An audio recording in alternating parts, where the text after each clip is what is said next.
এই পড়েছে বলো। তাই কর্তামশাইয়ের হঠাৎ করে ইচ্ছে হলো বেগুন ভর্তা খাবে।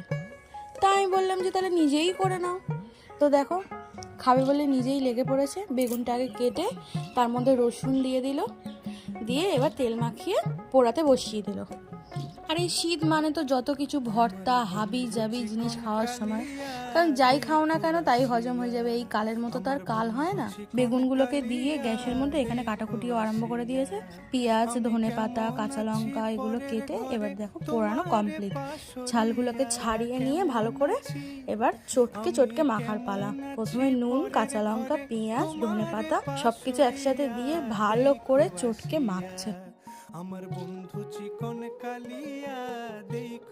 এতদিনে আমার বরটা দেখছি বেশ ভালো রান্না বান্নায় পটু হয়ে গেছে।